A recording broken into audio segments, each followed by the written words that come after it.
for sure AI is the Antichrist, like 100%, you know? Young man, like, I command you in the name of Jesus, sit down right now. You can get success or attention so quickly. Proverbs, it says, an inheritance gained too early in the beginning won't be blessed in the end. You got to fail forward. That as you make mistakes, I'm saying that's actually how you get better and how you grow. You learn from it. I have like a deep passion for the local church that we should be world-class communicators and communicate on these digital platforms. Hey, it's Rich, and you're listening to the Mature Me podcast, weekly content devoted to all things life, leadership, culture, and faith. Thank you for taking some time to tune in. Make sure you subscribe and follow us on all our social channels so you don't miss a thing. Let's listen to today's episode.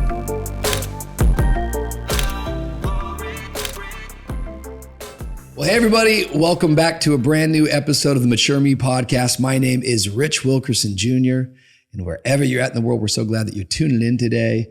We've got an incredible episode for you. But before we get to that, why don't you do us a favor, like, subscribe, leave us a comment, share this content. It helps us so much. This is the podcast that we're not just talking about growing old. We're talking about growing up. I think life happens to us in stages, and we're always becoming something. So the question is, who are you becoming? Today, we have got an incredible guest on the show. This is someone who I have been watching. We've DM'd a couple different times, but he's actually helped me. He is what I think is, I'm gonna let him introduce himself here in a moment, but he's like a YouTube strategist, but he was a youth pastor before that. He's touching millions of people with his channels. He runs Think Media, and I am talking about the one, the only, Sean Cannell, everybody. And then we're gonna do the claps, because I like that part, you know? The claps, clap it up. The claps, the clapping. Oh, I got you. Okay. I thought we were audio syncing. But Rich, I'm so pumped to be with you. Well, I'm so happy you're in Miami. By the way, you look good. We should have gotten a run this morning together. What shoes are you running in? Have you picked that out yet? A6 Glide Rides. Is that a stability shoe, or is that like a performance shoe? Do you know? It's maybe it's a stability shoe. Yeah. Kind of ugly, like wide. You're like, I don't know if I'd wear these with jeans. Yeah, they're ugly. Yeah, okay. It's a stability shoe for sure. Exactly. You're not in the alphas or some sort of a carbon fiber plate yet. No. I do have some carbon fiber plate, but I haven't got to that marathon level, just half so far, Hey, I've only ran one. It was pathetic, but I've ran multiple halves. What was the time? Well, here's the deal, Sean. I had a stress fracture 5 weeks before. I finished right under 5 hours, and that's really bad. I should have come in like at the 4:20, 4:30 mark, but I literally did not run for 5 weeks before. And really, I think the stress fracture happened 6 weeks before, because I ran my first 10K in a pair of alphas, ran my fastest 10K, but about 2 or 3 days later, I started having pain. All this stuff when you're marathon training, it's like, yeah, you got to endure pain. You start listening to Goggins and stuff. You're like, I guess this is how you're supposed to feel, just terrible every day. And lo and behold, I was running lots of volume on a fourth metatarsal fracture. It's like a top 1% thing, though, that only like 1% of humans or something run a full marathon. Which is kind of a cool thing. I was trying to find like other things, and you probably would know the answer to this, because I feel like you've got all this types of information. Like, what are some other 1% things that are doable that we don't know about that would just set you apart? Running a marathon's one of those things. Six-pack is pretty rare. That one I can't do as much. Do you have to give up this thing called pizza? Yeah. And I'm not ready to do that. Yeah. Even if Jesus asks me. Rich. No, I would do it if Jesus asked me. He hasn't asked me yet, but. Fasting's pretty more rare. Yeah, it's pretty rare. Yeah. But I do it. You do it. Mm-hmm. And what, like fast social media? Because that's not a real fast, Sean. Yeah, fast. Food? I fast every day. Really? Yeah, always. From around 10 p.m. to around. Yeah. What is it? But and then we break fast. And then we break fast, with pancakes. I love it. So, all right, Sean, do me a favor. Introduce yourself a little bit, because I think you do so many unique things, and literally, like, the work that you're doing today didn't even exist a few years back. And so you've kind of created a space. Explain to the audience, because this is going to be a fun podcast that we're going to definitely hear your story and grow. But I'm also hoping that you're going to help all of us who are trying to create content. Yeah. So I help people build their influence with YouTube and online video. So originally I was doing camera tutorials, helping people actually pick out their camera, operate their camera, pick out lenses, learn video editing software, learn video editing, all of these things. And then had some success with YouTube itself, wrote a book called YouTube Secrets, and have started a couple different YouTube channels. and have been doing video production for over 20 years. I got started in the local church, interning in a youth ministry in Marysville, Washington, an hour north of Seattle, with old equipment and Adobe Premiere, like version 1.0 basically. And so I've been doing that for a lot of years. And then we started a YouTube channel for the church. I actually did a 10-part reality series for the pastor, like little short episodes in 2007, which was so early and so rare that you'd be in a church and be maybe ahead of the curve. So I've been doing YouTube for whatever that 18, 19 years. And so, yeah, just been doing it a lot and have done it in the business space and helped real estate agents and service providers and helped churches.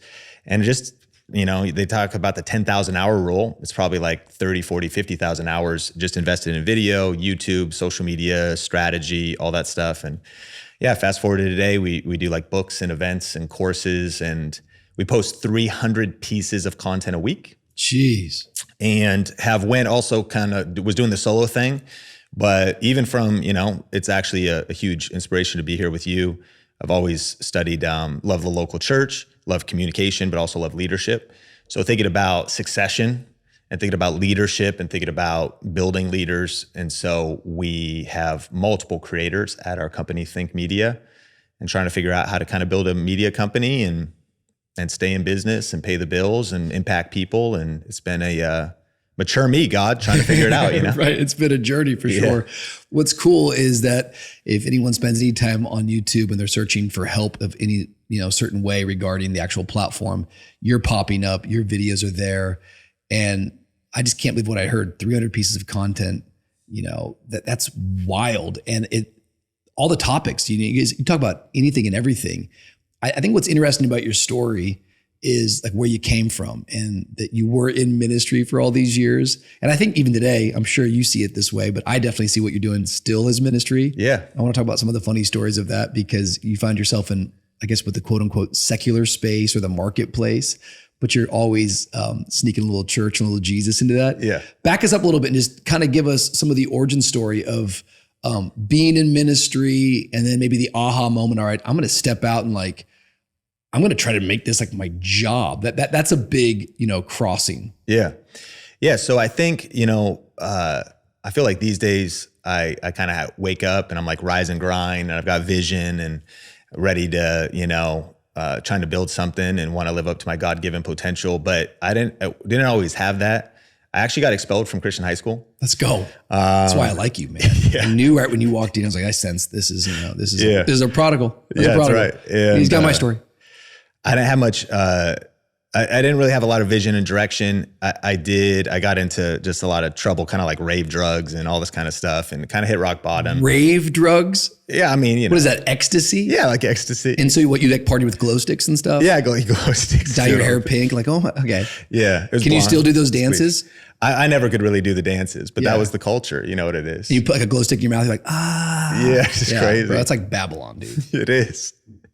That's funny. You take me back. So I never did any of that, by the way. Yeah. Drank a couple beers. Sure. Yeah. Smoked a cigarette or two.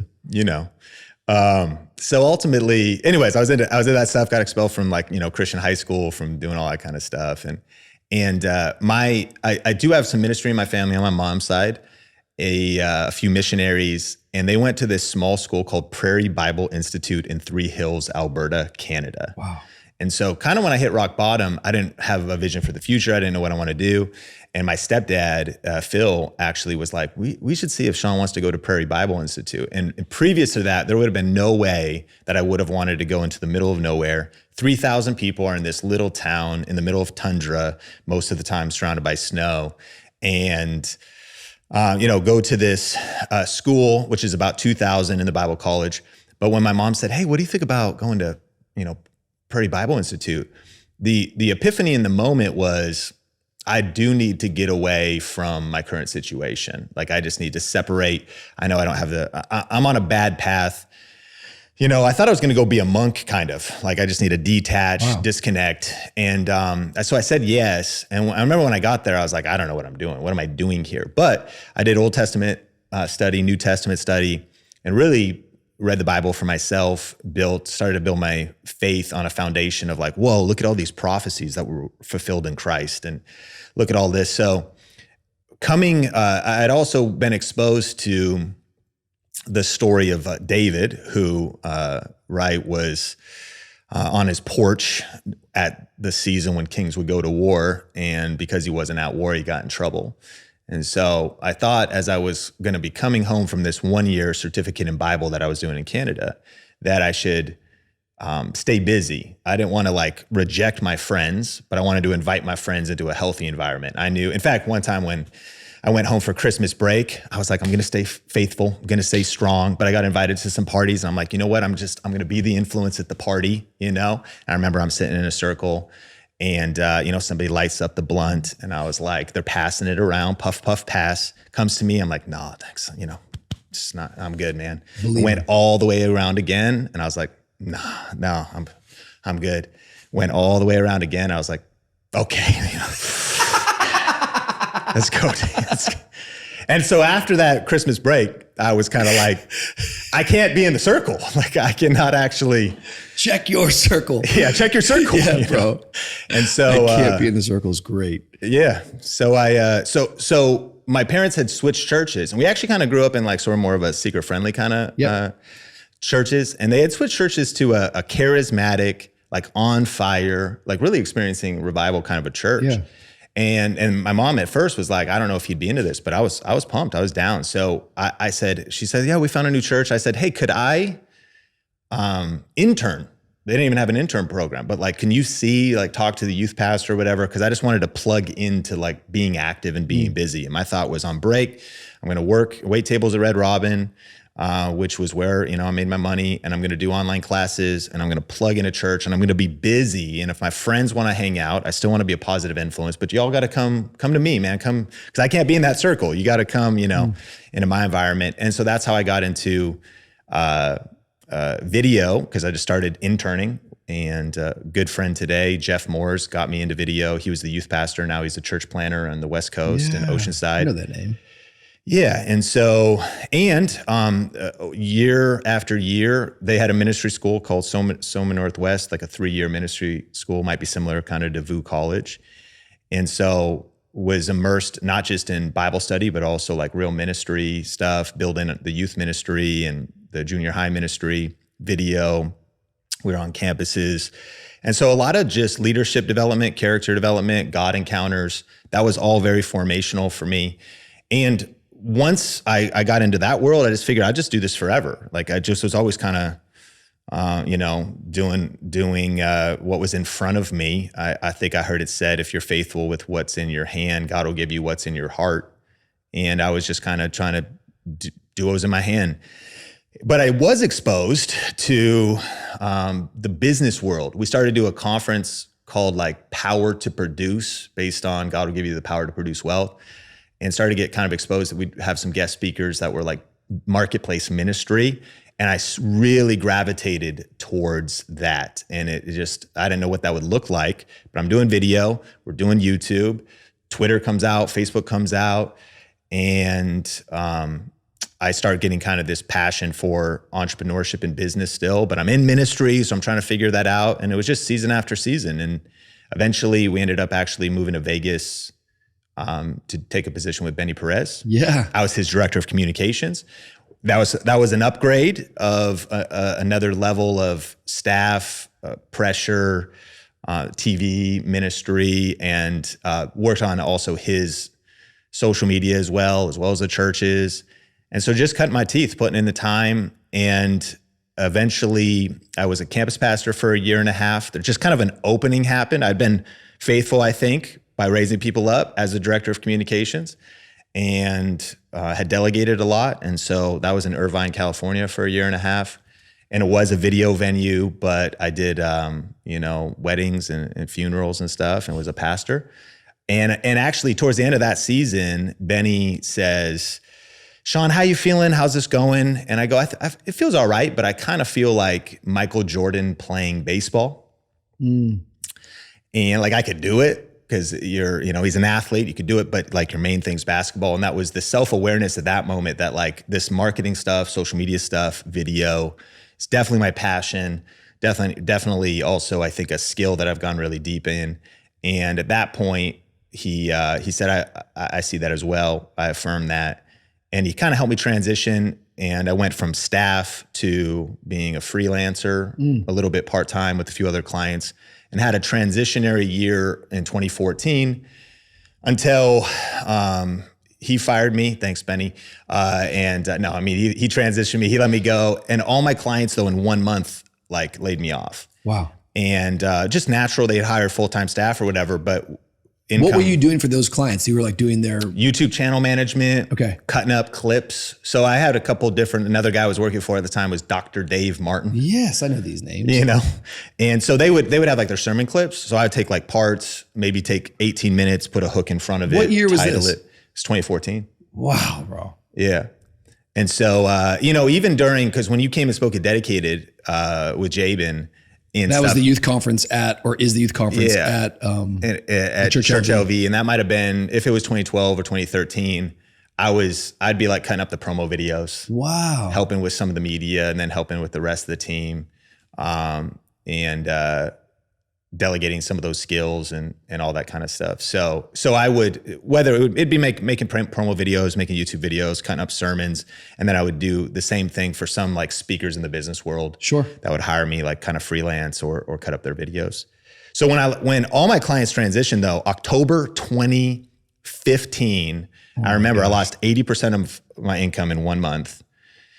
It was kind of like, man, what do I do now? But I'd been building YouTube on the side. So that was the all-in moment. It was like, was nervous at first, but had been getting prepared up until that time. And now our company, Think Media, this coming October will be 10 years since that month. And it's like 25 W-2s and 10 contractors and a multi-million-dollar budget. And we've done some big events with like Dave Ramsey and Alex Hormozi and Gary Vaynerchuk and Patrick Bet-David. And it's just a weird world that has opened up over the years. So that's kind of been the journey. You know what you call that? That's called an overnight success. Exactly. Overnight success takes 10 years. It takes more like 22 years. It takes all these years of what people don't see. Yeah. And I'm always really attracted to that part of the story because I think we learn more from people as they're stumbling in the dark than we do when they finally, get on the mountaintop and go, I've arrived. People can perceive and watch you and see all of the things that you're doing, but they don't actually know what it is that you did to get where you are. I think it's John Maxwell. Someone comes up to me and says, I want to do what you do. He's like, oh, you want to do what I do? Well, then you're gonna have to do what I did. It's not the do, it's the did. It's the did. And I'm always really kind of curious about the did part. It's funny, you just said October 2015. Our church started in September of 2015. So we're coming up on our 10-year anniversary as well. And that's wild. Yeah, it really is. Yeah. It's a fast decade. Yeah. Did it feel like a fast decade for you, or it's kind of like, no, it was a slow grind? No, it feels super fast. Yeah. It's kind of scary how fast time goes by when you look back, and like the next 10 years is going to go by. Especially when you're busy too, when you're building stuff. You're doing what you love. And when you're building something. Momentum. You're from the Northwest. I didn't realize. I know you live there now, but but your old stomping grounds are on that Northwest. I was born in Tacoma, Washington. Wild. Yep. So that's it's kind of changed, but Tacoma has a reputation. What is it? I don't know. You could walk downtown, get stabbed. It's very true. It's very true. I was born in St. Joe's Hospital, Hilltop. Yeah. You don't want to mess with that place. Sure. But Ruston Way, that's a beautiful area, Yeah. But in let's call it, I'm going to say 96, and maybe you'll know better than me, but I think it's around 96. There was like a revival, I think, breaking out all over the Northwest with Marysville. Mm-hmm. I think what was happening at the City Church with Judah and Pastor Jude. I know at my church at Life Center, my grandfather's church, man, like, there's a lot of what I'm doing today because of what happened to me like in the 7th grade. I was like going to youth group and writing sermons and carrying my youth pastor's Bible. Like we were serious, man. Yeah.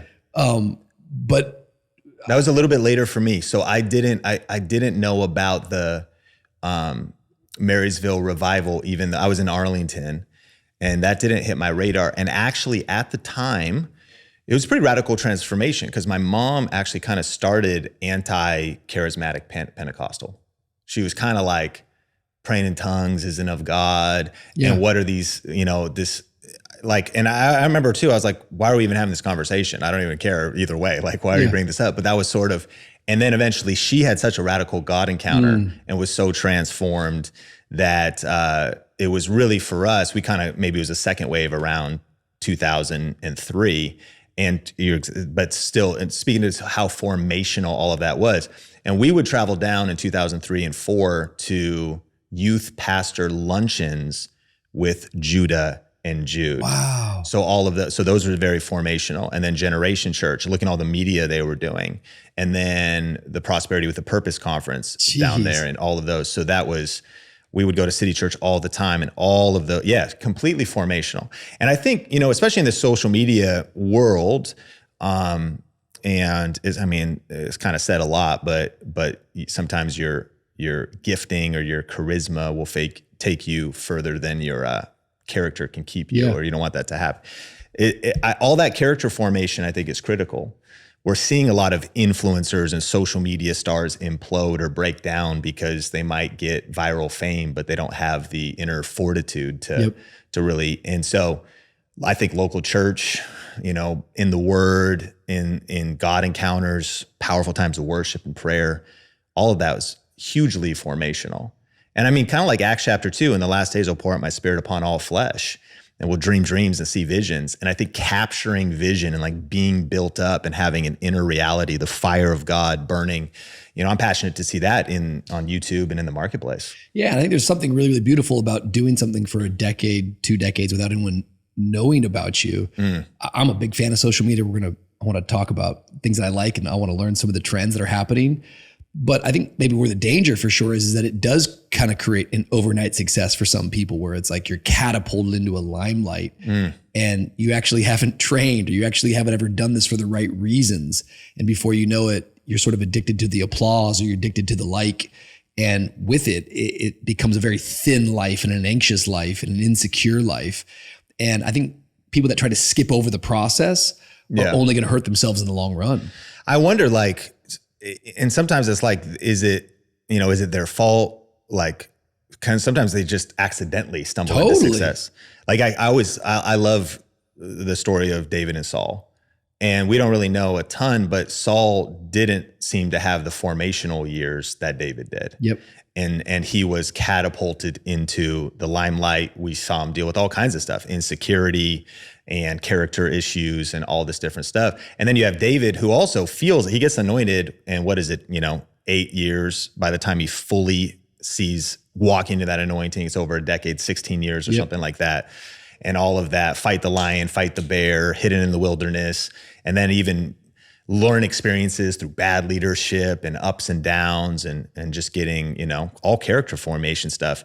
This is a quandary I think about all the time, because social media is so fast. AI is even faster, and you can get success or attention so quickly. But in Proverbs, it says an inheritance gained too early in the beginning won't be blessed in the end. Whew, preach. I don't want... I would rather, I don't want a big following right now, because where am I going to be tomorrow? I prefer the slow path, but I only have that perspective. They talk about this thing about digital natives and digital immigrants, and we're in a unique position because we've seen it all, meaning we were young kids pre-internet. And we started to get AOL CDs in the mail, and 56.6K modems, maybe getting on Napster or MP3s, you're downloading them. This is crazy. I got one song. It took an hour to download it. And so we were digital immigrants from no internet into the internet, but I even think about being in ministry. It's people being born into social media now, but the early days of youth ministry, there was no social media. And so you kind of got both sides. Now it's like double. Now our kids are being born into AI as well, and just a level of speed, access, exposure. And so I think that these times call for new levels of wisdom and discernment and stewardship of all these things. And I think the church a lot of times goes to these extremes though. Like we want to, I love my mom so much, but we were talking about AI, and it's like, for sure, AI is the Antichrist, like 100%, you know? And like, I don't know, Sean, you know, transhumanism and AI and the global forum and Charles Schwab, you know, we're in it. And I'm like, yeah, I mean, it's also like a large language model that's just sort of like a better Bible encyclopedia too, like on the one hand. And you're probably right though, Mom. Like very well could be the Antichrist. Yeah, like give it a few years. There's maybe aspects of it. So, but like, yeah, how do we steward this stuff? And how do you pastor? How do you lead? Or how do you embrace it, but embrace it with wisdom? And how do you cultivate the deeper life in this fast-paced social media world? Yeah, so good. So good. I think it's the journey that we're all on right now, trying to figure it out. And I'm obviously using all these tools, but I don't want them, if you can use the old cliche, to use me per se, that you get so caught up. And you using ChatGPT to do sermon prep at all? I use ChatGPT for everything. It's powerful. I use ChatGPT to, what did I do the other night? I had a dinner at my house, and I did a whole seating chart in about. You talk to it a lot? Yeah. Have you ever just asked it open-ended questions now? Like, hey, what are my blind spots as a leader? No, I haven't gone there yet. I just say that for my therapist, but yeah, maybe I'll fire the therapist and just start talking to the internet. It's not actually a bad idea. Really? I wouldn't fire the therapist. Yeah. It kind of keeps you grounded, but it'll be like scarily accurate. There was some feature, maybe, I don't know if it was like released, but it's like, do you want me to, it said something like, do you want me to tell you about you or something? I was like, yeah, sure. And it described me, and I was like, this is with fierce accuracy. Yeah. Yeah. Because you can also throw. I was like, I wish my wife would talk to me this way. It's like a good. I'm kidding, Sean. Come on. All right. Sorry. Like, sorry. That's happening though. Yeah, totally. I mean, we could go down a lot of rabbit trails. Like I'm worried That's happening. About people just, they're going to have like, you know, no real friends. Like AI, and really it's not real, but it's maybe better because real people are going to be flawed, and it could be this fake, you know, kind of perfection that kind of maybe tells you what you want to hear. It's the perfect boyfriend. It's the perfect girlfriend. Yeah. I'm not falling in love with, I mean, that English accent's pretty special. But it can be a great strategic coach. What could I do? How could I grow as a leader? Do you do that? Yeah. Like you process business issues, like making decisions. So a lot of times in our team, we talk about like, you know, don't just bring me a problem, but bring me also 3 solutions. Yeah. And so recently on our social media team, we were working with an agency, and we were thinking about, okay, what's the ROI? What's the return on investment of working with this agency? And what are the alternatives? We could fire them. We could go part-time with them. We could negotiate with them, write me a report. So he wrote me a report. Then he met with them. Then I got all this stuff. And so moving fast as a leader, I had George's Google Doc that had laid out the 3 things. I then had some notes from the meeting after, and then I looked at it all. And sometimes when you're busy and maybe impatient, I'm like, man, I don't want to process all this. So I copied all of it, put it into ChatGPT and said, hey, what would be like the wisest way to sort of think through this decision based on this, and ask me more questions so I can give you whatever context you don't have. I do a lot of audio prompting, of course. And so then it gave me a little bit of a response. I gave it like 2 more minutes of context, and it basically said, this is the best decision. And of course you're using your own discernment, but I was like, yeah, that makes sense. Can you now formulate a short message that I can post in Slack to give fierce clarity to my team based on that? Yes, absolutely. And I was able to process the whole issue, come to a conclusion in just a matter of moments, as opposed to. So you found it to be really, really helpful. It's been incredibly helpful. It's a leadership edge. I think so. And I think over time we evolve with these things. Like I think when the internet came, I was like, I don't know about this. Whatever your feeling is about ChatGPT or AI, it doesn't really matter. It's here to stay, and it's changing the game, and my kids are going to use it. And it's kind of crazy. My 5 and 7-year-old, like the things they already know. I'm like, how do you know this? Like, Dad, just ask ChatGPT. I'm like, why do you even know about this feature? But they quickly adapt. My biggest pet peeve, I don't know if it's my biggest pet peeve, but is like you're having dinner with friends and you start debating about facts. They'll say, yeah, you know, made me think, you know, it could just be anything like just whatever, you know. I think that after you know, fast for a few days, and then you're like, are we actually just going to all share opinions here? we all have a phone right in front of us. We could fact check anything at any given moment, you know? Like, no, I could, that politician totally believes that. Does he really? Like, is that, yeah, that's what I heard. You know, we could just fact check this. I guess it's the information is right or not, but just the idea that we would just pontificate our own ideas where it's like, we have a fourth person at the table. The Holy Spirit? No, ChatGPT. Last night I was sitting with my dad and a few buddies. My wife's out of town. And so we had dinner with the kids. And we were finishing, and we got into this like conversation around today versus like the 60s. And we started talking about like how crazy and chaotic like the 60s were. Like, I mean, you know, they killed the president. They killed the president's brother, and then Dr. King and Malcolm X. And I mean, think about all these public assassinations. And then I started making this whole case around like, and it would have even hit harder back then because there was only a few key like global voices like this. Now today, we've got 25 of our favorite voices, and I was trying to figure out at the time, before you know, I threw the whole thing into ChatGPT. I'm like, can you make a correlation and a connection to all of this? And then it gave me other ones. So it's like fascinating. It's like, why am I like doing all this by hunch when I can just bring the information right here and build my case in front of you at the dinner table? That's huge. And you can hit that little deep research button on ChatGPT and it'll pull 40, 50, 100 sources in. Man, that's a huge tool. And you'd have no excuse. I got a reel from a pastor. And he, you know, of course you're DMing stuff. I don't know what you're DMing to people, but you probably have like levels of people you trust with what reels you DM them. Sure. Some levels you're like, I don't know if that'd be fully appropriate. Of course, you're a pastor, so it's all appropriate. But some, So, but this pastor goes, one of the things they do in Hollywood that this is very common, is they shoot the last scene of the movie first. And you need to understand. Don't tell me this is not true, Sean.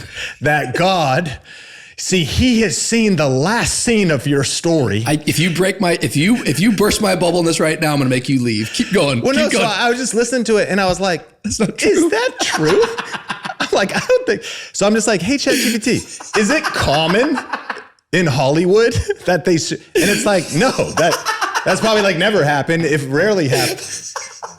And it's just such authority. And so then I DM Kyle Anderson on our team. So good. And I'm like, bro, look at this.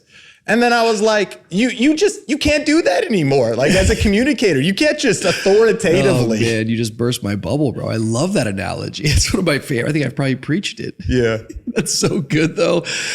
In Hollywood, a common, like, we've all heard that, and I probably preach it. It's like, it's actually not true. It's not actually true. One guy did that on one film. Yeah. With the one story. That might have been enough. Golly, that's funny to me. Sorry, it makes me laugh.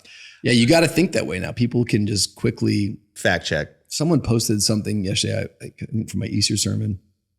What was I was talking out of 1 Peter on the resurrection.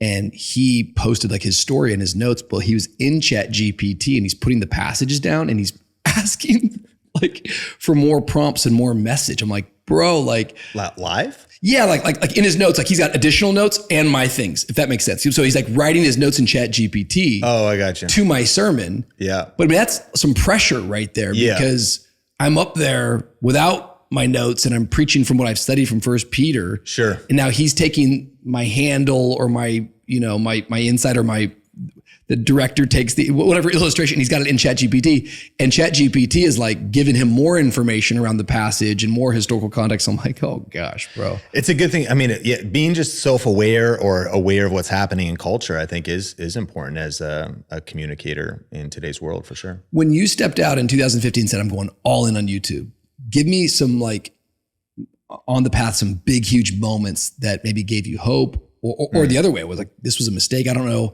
how that all played. Was it instantly they go, this was the right thing, we started making money? And what worked? Yeah, I mean, I think for me, like, if we back up a little bit, when it comes to YouTube, you want to start with clarity about what are we trying to do here? Is it an entertainment channel? You know, people ask me like, how do I succeed on YouTube? I'm like, well, what are you even trying to do? They're like, well, I'm a musician. I'm like, well, I mean, there's a lot of tactics and there's a whole stack of modern marketing strategies musicians are using. But as a musician, like one of the really important factors here is like, how good are you? Do people care? You know, do you have a voice? Do you have something unique? It's a high talent bar. For me, I think that education, teaching something, if you have any level of skill, is a massive opportunity for even a lot of people listening to this when it comes to YouTube, teaching something. And you don't have to be an expert, or necessarily you didn't have to go to film school or have a degree. If you're a few steps ahead of other individuals, if you can just teach them how you got there. Because the huge epiphany for me on YouTube is that it's a search engine and people go to YouTube trying to solve specific problems. And so I came to the discovery of, I'd been doing video, how to use your camera, which of these two lenses is best. And you know, for these cameras on the video podcast, this is the FX30. That's the crop sensor camera versus the FX3, which is much more expensive. And a lot of people, before they're going to make a buying decision, might be like, do I get the FX30 or do I get the FX3? That's a versus video, this camera versus that camera. And then there's a thing called affiliate marketing, where whatever product you're talking about, you can link in the description below the YouTube video. And if someone's watching, say, yeah, if you want to check out either of these cameras, there's a link in the description down below. That's my affiliate link. If you click it, I make a small commission. And so I think the three epiphanies was like, YouTube is a search engine. If I teach something or specifically talk about products or things that people are wanting to make a buying decision on, and then I link to it with what's called affiliate marketing, I can rank videos and make passive income. I can put a video on YouTube. That video could be viewed not just when I post it, but for weeks, months, and years to come, because people all day, every day for certain questions are going, and they might be going like, do I, nootropics? Like, should I get Alpha Brain or Qualia Mind? Alpha Brain. You know, okay, so there you go. It's the only ones I've ever tried, so I don't know if they're good or not. Yeah. And then, hey, if you want to check out either of these products, there's a link in the description down below. Should I use Kit email software, or should I go with Constant Contact or review different softwares? So again, that's different for musicians. By the way, it's one thing if you're trying to get your songs noticed, but I've helped, like we have a lot of students, if they have a home studio, they start talking about guitar pedals, they start talking about their studio monitors. And so my initial thing in 2015 was that one strategy. It was like, how do I make videos usually about products that people are searching for, and put out, have affiliate links in the description. And I'll never forget, my first ever affiliate check from Amazon.com was $2.12. That was in 2010. Once I was terrible at this, but I started doing it, and that's what I was doing on the side. And I started to make $2 a month, and then $15 a month. And it got up in 2015, it was about $200 a month when all of my clients let me go. But I went all in at that moment. Now I had no other clients, nothing else to do. I just got laser focused. And so by January of 2016, I got up to $5K a month in essentially passive income. And like, for real, passive income on the internet is like super overhyped, all this like scammers and stuff. You can make passive income, like you just sit by the pool. It's like, well, not really. No, there's actually a lot of work that goes into it. But I now have thousands of videos that get views every single day that I've posted last year, the year before, about all kinds of different topics.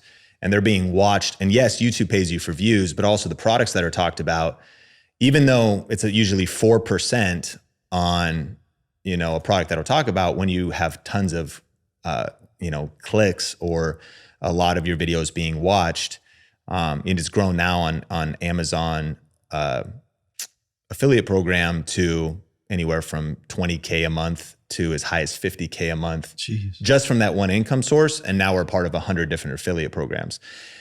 And we actually, this all sounds like really hypey in like an online marketing kind of world, but I think over 20 different income streams. Like I wrote a book. And so if you also, any authors, there's probably a lot of authors, leaders that think about this. How do I get the word out about my book? Well, if you have a lot of content out there that is being watched, something you posted a year ago or 2 years ago is being watched, adds a lot of value, and then people learn that you have a book, and you have some kind of a call to action to that, eventually you have enough content out there that's basically marketing your book on autopilot because you've populated YouTube with content. You're just bringing awareness to something that could serve and transform people at a higher level. So our book has done like 135,000 copies, but also just keeps selling. And yes, it can rank on Amazon and be found there, but because of just doing this and doing it a lot and just having a lot of awareness of what you're doing out there. So that was, it went rather quickly in terms of first made enough money to pay the bills, and then started thinking about, well, how do I hire a team? So started looking to scale up. And on this journey, when you're making these videos, like what is your most watched video and what's it about? Is that even the right question? I mean, some of the most watched videos is, probably one of the most watched videos is like usually something like this that, it's called meme sound effects, and it's got like 8 million views, but it's a utility basically. It's like 2 minutes of meme sound effects that 13-year-old video editors either want to listen to because, or kids, because they think it's funny to listen to like the fart sounds of them, or like video editors that want to just download that video and like chop it up. So it's very utility based. Like they search YouTube for meme sound effects and find that video. Does that video make you money? Yeah.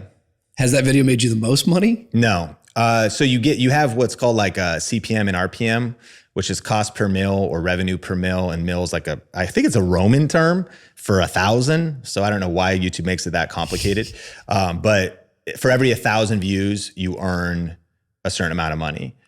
Lower quality content has a lower CPM, meaning like the quality of the audience. So if like kids are watching it and they don't have a lot of buying power, it'll be a lower CPM. Okay. If business owners are watching it, it could be a very high CPM. So it could be anywhere from like under $1 to like 30, 40. If somebody was watching videos about cancer treatments, medical health, very high CPM, because advertisers like healthcare institutions would want to, or health brands, which is also very lucrative industry. So a lot of times you think about what would affect that would be how mature is the audience that's watching it. You know, to reach an audience of decision makers at a multi-million-dollar company and to get in front of them with your product is worth exponentially more than people that are like watching TikTok compilations of the latest meme trend. So then it all scales up to different volume of views. So I mean, we have best camera for YouTube. It's got a lot of views, or how to get your first 1,000 subscribers on YouTube. It's got a lot of views. On our video podcast, you know, an interview with Patrick Bet-David that also was the right packaging at the right time, you know, a couple 100,000 views. I think in my career, it's only something like 40 videos that are over 1 million. Which is pretty, you know, I think it's 1, incredible. 2, 3, 4, 5, 6 million, 8 million, maybe at the highest. And one of the things we've done, shout out to a lot of people that have helped on the journey, guys like Nolan Molt and Omar El Takori, especially on the Think Media channel. Now Craig and Nate and Heather Torres, these different people over the years have also been content creators on our platform. So a few of those videos were created by them as well. It's really, really cool. You came from the church world, the ministry world. So what do you see today like that's a common mistake that churches are doing on YouTube? And maybe it's a pet peeve, or maybe you're just going, if you're looking at VU or one of these churches, what do you go like, guys, that's such a mistake? I think a huge mistake that churches make is live streaming their services. I should put some context. Wow. What I would say, listen, when VU live streams, that's amazing that you guys do it. I think churches that live stream their services at a low quality. Okay. Like, I'd rather you just not even do it. And even another mistake, I think that it's a mistake to live stream worship for most churches, because you just can't get the mix right. It's so hard to get that right. And I think that, so maybe it would be, don't live stream your services unless, I think it's like we should have minimal quality standards. Like there is a point where it drops too low. Your phone in a poorly lit stage, no microphone. I mean, by the way, a microphone plugged into your phone and connected to your shirt while you're preaching is a $100 purchase on Amazon. But I'm talking about churches are live streaming with the echoey phone audio, and they're walking in and out of frame. And I'm like, why even do it? Like, I think there is a level, like, you shouldn't do it unless you can do it excellently. And then I think with empathy, because I know budget and time and resource and who can help, but I think there's ways to do it. Like, it'd be better maybe to get some accessories, get some lighting, maybe record the service and maybe edit it down. So then I think if you're going to live stream at a basic level of quality. And there's just so much information out there. There's all of our stuff. We teach on this stuff. We have all these free videos. A friend of mine, Brady, has this Pro Church Tools channel. He's got, there's a lot of good church resources that'll help you on a budget it's so affordable now. So I think, don't live stream unless you can do it well. I think if you're going to put your sermon out, I think, thinking about the internet audience versus maybe your local congregation. But I think your local congregation would benefit if you think from it. So here's my thought, is like the way that a lot of churches will title their YouTube video might be Fire by Day, Cloud by Night, Exodus 7. Okay, cool. Like that's your sermon title for the season. But it's like, what does that even mean? Or could we contextualize that to an audience that's looking for answers? So let's even say that was your sermon. My thought is, how could you package that so that it makes sense on the internet? I think even some of the churches at the highest level could do a better job at this. And really that would be, if I was to start a church, I would start my sermons, assuming too I don't have an editing team that could maybe cut a trailer and put the highlights of the sermon at the beginning. I would start my sermons the way I start my YouTube videos, with like powerful qualifying questions, with articulating the thesis, and maybe thinking about, I'd almost be thinking about the YouTube title first. And it could be as simple as like, what does God say about sex and relationships? Even if that was your opening line, at least we've contextualized what's about to happen. But I think starting your sermon, if you start your YouTube video with announcements, hey church, okay, like that's not a good hook. So I think thinking about how the internet works, you got to get attention in the first 5, 10, 15, 20 seconds of a video, and framing. And this, anybody listening to this could do a ChatGPT prompt. You could say, hey, I'm in 1 Peter, and these are all the points I'm hitting, and here's my sermon notes. But I want like an opening, powerful paragraph that would contextualize this sermon, not just for the room, but for the internet. There's the prompt. And then ChatGPT will kick you something like, all right. And actually in the room, that'll probably be more engaging. And then you might say, okay, hey, can you add more curiosity to it and create a few open loops? Like so I think a lot of churches could benefit from that. And yeah, if you put out, when sermon replays, I know there's some people that might want to watch the replay of the church service, but I think churches could just do a better job. Again, they also will go live and it'll be like Sunday service, 10 a.m. Like that's the title of the video. And then they'll just leave it there under the live stream replay, as opposed to repackaging it, thumbnail, title, what is the beginning. YouTube as an editor, you could trim to where the sermon starts. So again, I mean, maybe people want to go back and like, I really want to rewatch the whole thing, but like, do they need to watch 5 minutes of like the video announcement looping thing with the slides, and then they're going to watch worship? No, they're going to drag and go straight to the sermon. Very true. I agree with you. Yeah. I think this is, do churches call you guys and ask for help? Yeah. And do you guys work with churches? Yeah. Yeah. It's your favorite client? Yeah. I mean, no, actually, it actually is kind of like, it's different than the business world, but the local church is the hope of the world. I hope also I'm not coming across with any shade on the local church. No. I have like a deep passion for the local church, that we should be world-class communicators and communicate on these digital platforms. And so those are a few things.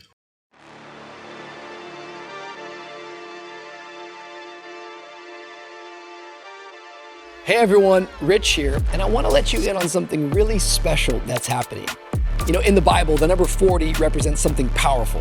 It's a season of stretching, of refining, of testing, of getting ready for what's next. That's exactly what Road to VooCon is all about.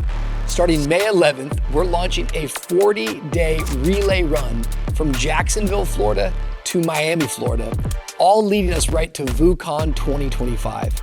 Now here's the best part. We're actually not doing it all by ourselves.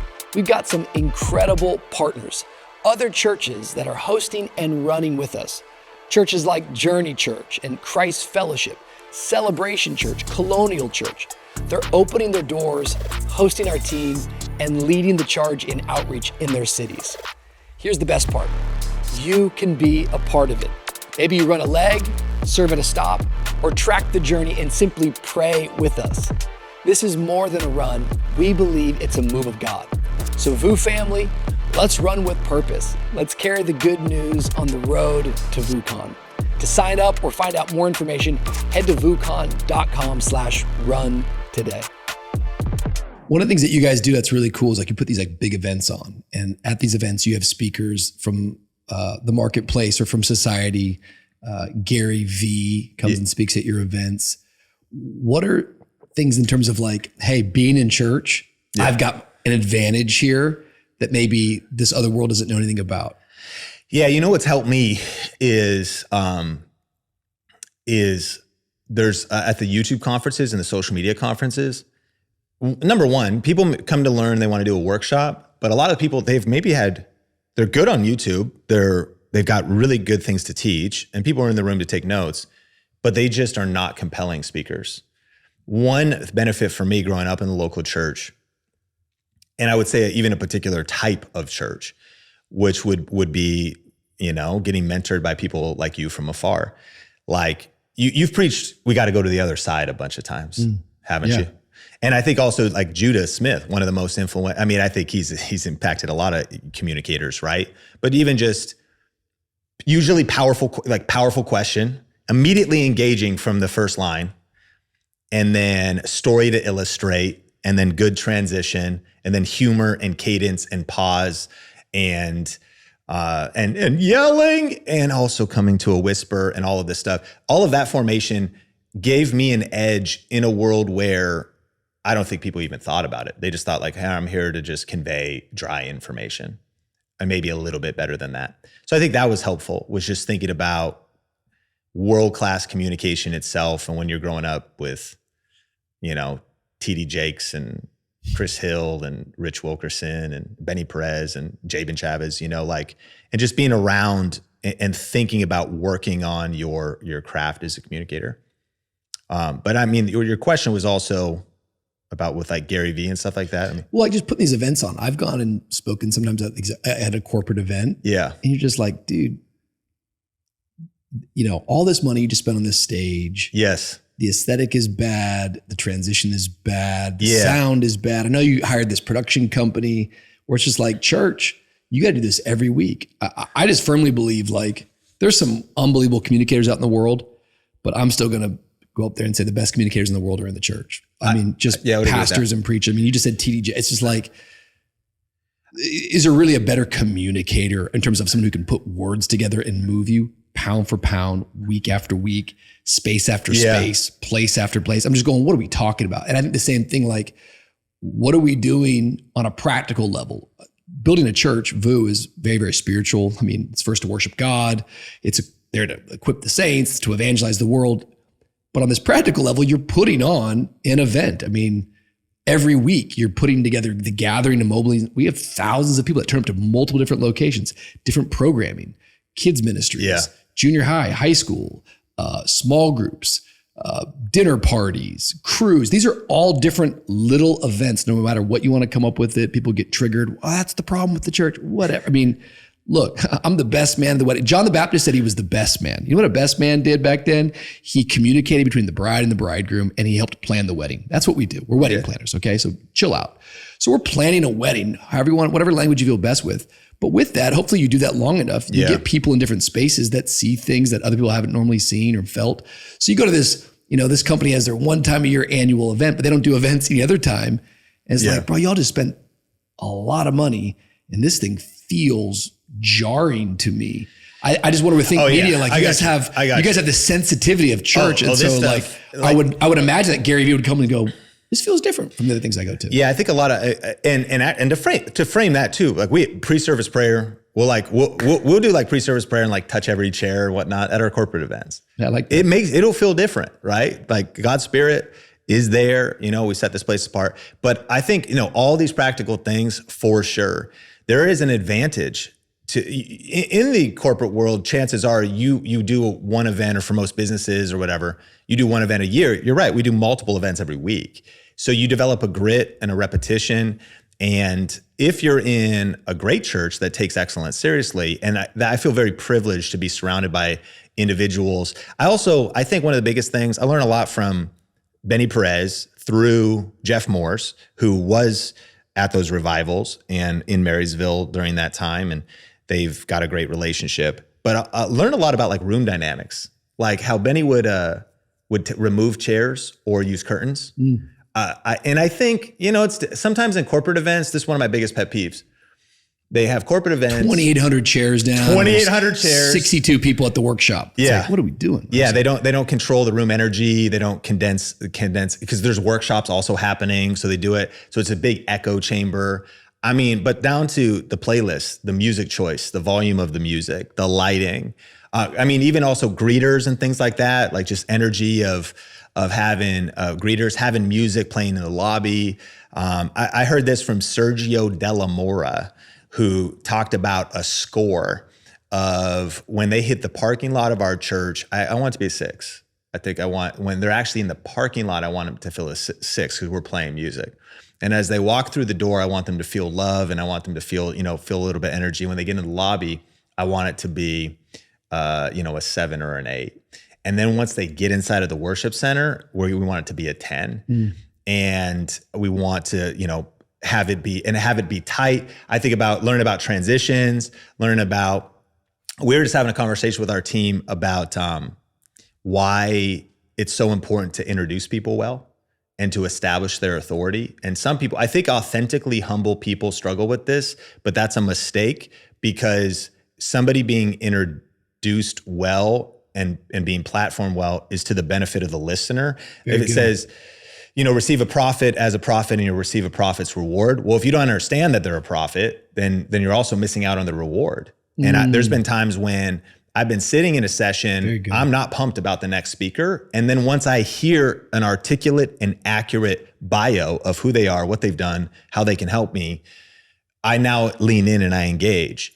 We owe it to people to introduce people well.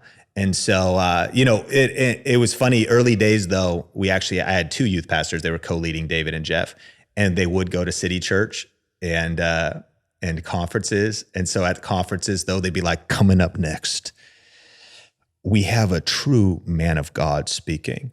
He is internationally, he has planted churches and impacted souls from Brazil to Alaska. I don't know if another man of God, something like that. And, come on, everybody, can we give it up for Rich Wilkerson Jr.? And so we would have like 7 kids in Marysville, Washington in the youth ministry, and they would introduce each other. So Jeff and David would go back and forth. And so David would be like, tonight, I think we're hearing from probably not just one of the great communicators in Marysville, but possibly in all of the I-5 corridor. Dare I say, the entire Pacific Northwest. I hope you lean in tonight and have your Bible and journal ready, something like that. And so they were kind of like memeing it to a point, but it's also a big deal. So it's kind of funny, but it's also, and so, as I've built my authority and my personal brand. I was actually having this conversation with our coaches and having this conversation with the rest of our team when I was like, it's really important that we articulate, like my CMO is one of the most humble women. Her name is Melissa.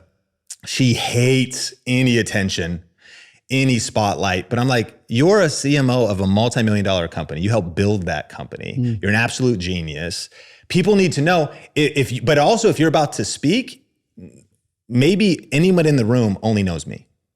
So how can we establish your authority, set you? So, I mean, that's another one, I think. It's really good. I also think a big part of this, obviously, I think for leaders and people listening is it's always like the intention of the heart and the motivation of the heart. Yeah. And I think what happens is we can kind of get jaded in different seasons.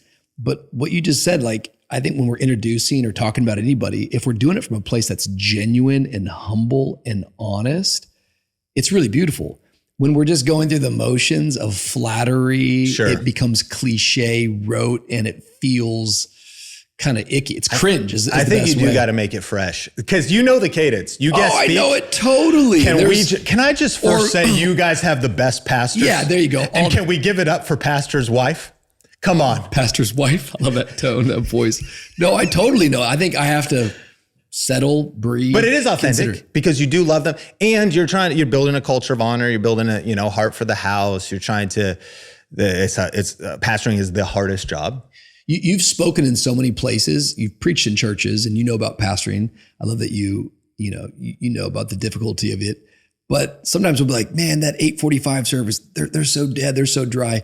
Give us like a horror story of like communicating and speaking in corporate America, and there's this church kid on the inside of you, got some fire in your bones, and maybe it just doesn't go good. Like give us something that comes to your mind. Well, let me give you a good story and a bad story. Yeah. One of my favorite lines, and my team will tell you this, I stole from you. And so one of my favorite lines for going out on stage, usually they do say at a good event, they'll have a walkout song, good energy, song fades down. What's a good walkout song? Like, what do you get to pick yours? I pick mine. Let the bodies hit the floor. Let the bodies hit the floor. That's a good one. Okay. Yeah. And then you start laying hands. Come on, line up front. Okay. I mean, recently I did Jump. I was trying to like think about nostalgia. Jump like crisscross? Crisscross Jump. I was thinking about nostalgia. Mac that'll make you wanna jump. Yeah. Crisscross will make you wanna. I was doing God's Plan a lot. It's kind of chill, but Drake just got so bodied by Kendrick. I just didn't know. Oh my gosh. I was at an event that nobody would have cared, but I was just like, can you even play Drake anymore? Really? I mean, and Drake's he's still doing his thing. That's how much it's impacted the culture. This event would not even care. This event didn't care about my walkout song, but I'll spend 45 minutes. You're at Caesar's Palace. Yeah. You're in Ballroom A at Caesar's Palace. Exactly. Yeah. All right. And like, they're just like, can we just get to the content? And I'm like, I thought about my walkout song for 2 hours this morning. Okay. So give us, so you come out with the walkout song. It's crisscross. Yeah. It's something from the 90s. I smile, look at the crowd. You should do No Scrub by TLC next time. I don't want no scrub. Yeah. Scrub is the kind I got it in. No. And you're walking out. That'd be awesome, bro. That would be, it would. It's like you said, I'm not the scrub, man. It's a good idea. I should do it just to get to a place it would be ridiculous is what it would be if you walked out to that song. I'd be like, what is this dude doing? But I love it. All right. I'll try. Okay. So I walk out, kind of look like try to engage. And I think, hey, what's up, everybody? I'm Sean. Hey, do me a favor. Look at your neighbor and just tell him you look better than I remember. Just tell him that. And so I stole that from you. Like I heard you say that on YouTube or at the beginning of a conference or something. And the neighbor thing though, that's such a pastor, certain churches. Look at your neighbor. You look at your neighbor, and it's touch your neighbor. T.D. Jakes and Judah Smith, man. Which, by the way, touch your neighbor. I got from them. It's so many things have happened. You can't say touch your neighbor in 2025. Like too much has happened to just be touching. Yeah, you can't just touch neighbors. You just can't touch people. Yeah, like you couldn't have been either, but yeah. There was a different kind of a vibe and culture. So and it was always, there's always the good neighbor. Just look at your neighbor and say, God's good. Look at your other neighbor and say, you really need to know that God's good. Yeah, that always works. The second neighbor. But do you do that in corporate? Well, so number one, the you look better than I remember. Don't say that. In the right room, I've got to feel it out. I'm like, is this going to work? I'm always nervous. And if it's the right time of the day and right now, it usually works really good. It's funny. Oh, that's funny. Oh, you hear chatter, whatnot. I'm like, good. That hit. Okay, now we're going to get into stuff. But I do think the church interaction stuff has also been my biggest fail. And I think lately I've tried to tone it down because it came so natural, especially if you're used to having talk back or you're used to having interaction. I've done without thinking, but it's just coming out in the 2,500 seats. with only 88 people there, I've done the touch your neighbor. I love that about you. But it failed there because their neighbor was too far away to touch. We can't even submit to your authority. Hey, just look at your neighbor and say, you really need to be on YouTube. And they're like, they're just echo.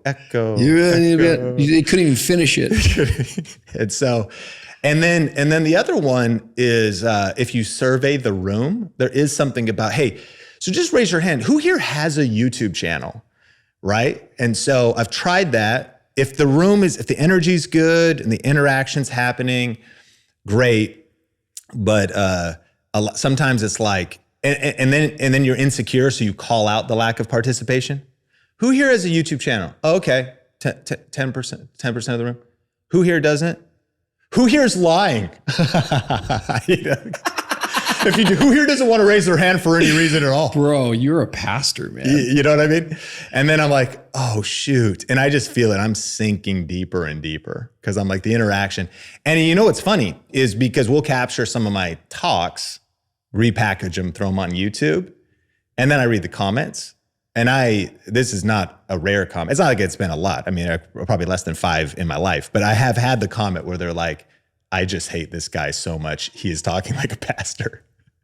The calls, like the weird, awkward audience call to actions. This guy must have grown up in the church or something. Yuck, or something like that. Yeah. You're like, you totally know who I am. You see me. Yeah. You're like ChatGPT, but you're the real person and you know all of who I am. I've done a couple like corporate things and it's tough because if I scale up, you can't say, give God a shout of praise. It just doesn't really work, when you're talking just merely about gratitude. But I'm trying to find things that still have the, if you believe in yourself, make some noise. I don't know. Trying to I don't know. I feel like I need to have something, but it's a difficult spot. I have that feeling of going onto a stage and not connecting is just the worst. It's hard. Yeah, you're just out there. He called me out upon the water. Do you feel like going into that space, it took you a little while to find your footing of going, what's a win in this space versus what I felt like was a win in church preaching? Yeah.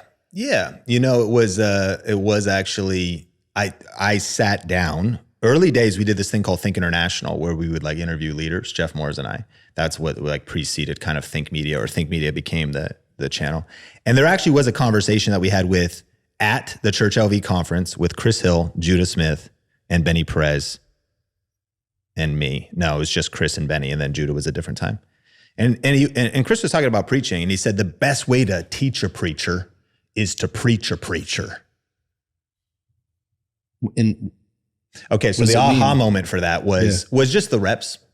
Okay. And so to me, I think for communicate is just reps, is feeling more rooms, like being able to like go, okay, cool, there are 88 people in 1,000 seats. So I'm not going to say that's like the restraint to not give the call to interaction because it's just not going to hit.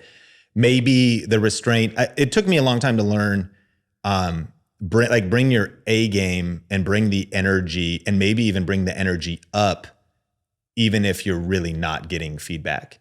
And I think good conversations, for example, even with Jeff being kind of like, and I think his church is blowing up. They just had an Epic Easter and all this kind of stuff, but he was talking about like West Coast, specifically kind of beach culture, laid back, certain congregations, certain areas are just a certain way.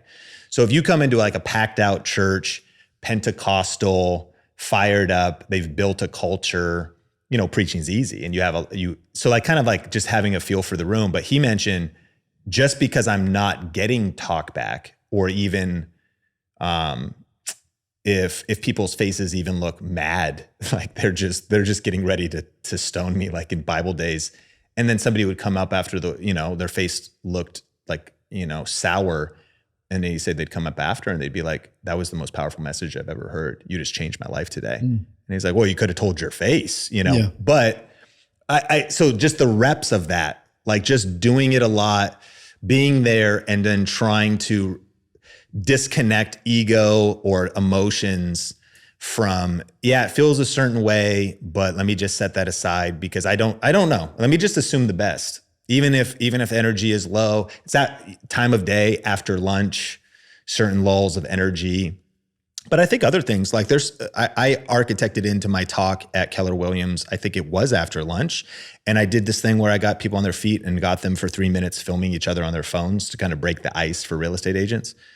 Like that was an intentional thing, thinking that we're going to get oxygen going, breath on their feet, and it's going to shift the energy. And it worked. Yeah. And I mean, I can't think of any right now, but have you ever seen that? Like, okay, the speaker comes out, they're like, all right, everybody. So do me a favor, grip your hands together. Now, do you see that? Do you see that your thumb is on top of your other thumb? Now try to, something like that. Like it's interactive, like an illustration, but it could shift the energy. Like maybe get people up on, so, I mean, the takeaway for all of that would just be the reps. Just to experience different rooms, different cultures, different parts of America, and trying to, I will say this, I was at an event called Social Media Marketing World in 2019, the second to worst rated speaker out of 100 speakers. You were? I was the second to worst, lowest rated. They told you this information? They survey the speakers and they told me. They score the speakers based on audience feedback. Why would they share that with you? What is that like? Like, how do you go on? Well, I know. Hey, thank you for that, man. No, sorry about that, guys. I mean, I really did have a good time, but I obviously they didn't. Well, so and I had been there a couple of years, but here's what ultimately happened was. His name's Filmer Sean. He's like their event planner, and he called me. So he kind of knew me. At least he had that context, and he was like, "Hey, Sean, I'm just calling to let you know you're the second to worst speaker. Thanks, Phil. Appreciate it." Yeah. But he said, I mean, yeah, it sort of hit me. I also started to defend myself, justify myself. There's a big lesson in it. I'm going to defend you and justify you right now, bro. That hits me hard. I don't even know this guy. It was gnarly. Yeah. Yeah, I'm sick of it. But the epiphany was it wasn't that it was a bad talk. It was that it was the wrong talk for the audience. And I misunderstood. This event is called Social Media Marketing World. In the room is social media marketers, which is very specific, by the way. Typically 35 to 45-year-old women who work for a small to medium-sized business, who manage their social media channels, and then different types of service providers. They want tactics. They want cerebral, actionable things. And the talk I gave 2 days earlier at a different conference in California. This was in San Diego, in LA, 2 days earlier, to a room of kind of like network marketer women. It was a Chalene Johnson conference that was like fired up. She does dance breaks the whole time. People, very beginner kind of audience, at least related to YouTube. And so my talk was very story driven, a lot of jokes, funny, a little bit of tactics, and a ton of epiphanies if you were brand new to everything. And I'm like, I'll just give that talk. And I gave it at Social Media Marketing World, and it crushed in the beginning of the week and it failed at the end of the week because I didn't understand the room right. Now, I also could, in my defense, they launched a new stage called the community stage. And I was like, I thought, okay, this is the community stage. It's not like the advanced marketers room. It's that. So even still though, it showed me, did I ask enough questions about who's in the audience? And it comes back to this principle. Maxwell wrote years ago, everybody communicates, but not everybody connects. And in a way, question number one is who's in the audience. Question number one is who am I talking to? Question number one is what's the context of the room before I start worrying about and crafting my message, who is actually in the room? And so what I'm so grateful for getting rated so low was that it did hit me so hard. I apologized. They said, we believe in you. We know you're a great speaker. We would love to give you another shot if you're open. I actually first apologized, and then they're like, all right, cool. And they hung up. And then they called me back a little bit later and said, we do want to invite you back. We think you could do better. And they did say partly because the way you received it, because you received it humbly. They said another speaker did not, and they haven't been back. So that was interesting. I was like, what can I learn from this? And actually, from being rated so low was one of the biggest lessons of my life. I take insane levels of now, or just more time, of trying to think about who's in the room and trying to figure out the context because of that lesson. And then I came back the next year, I think I was in like the top 10. And then the year after that, I was number 1 out of all the speakers. Wow. And so it lit a fire in me to just do better. And I will also admit, I went in with kind of a cavalier attitude. I'd given the talk earlier in the week. I didn't really get into a good headspace. My times were way off. Not only was it story driven, but I took like 50% telling a story that should have only been like the first 20%. So I was just, I wasn't on my game. And so there was lots of lessons to learn there. But I think understanding your audience is huge. I think every leader, they ought to realize that, you got to fail forward, that as you make mistakes, I'm saying that's actually how you get better and how you grow. You learn from it. You don't take a step backwards. You go, cool, let me learn from this. And you learn a valuable lesson in terms of communicating and connecting. And if they wouldn't have given you that feedback, or if you would have had the wrong attitude, you could have missed the entire lesson altogether. And I just think on my journey of leadership, it's always moments like that. It's like always eating the piece of humble pie that you don't want to eat, but then you grow from it and you get better. I think so many of my successes are on mounds and mounds of piles of failures that maybe no one remembers or sees now, but you grow from it. Have you ever been told you were not one of the good speakers at a conference?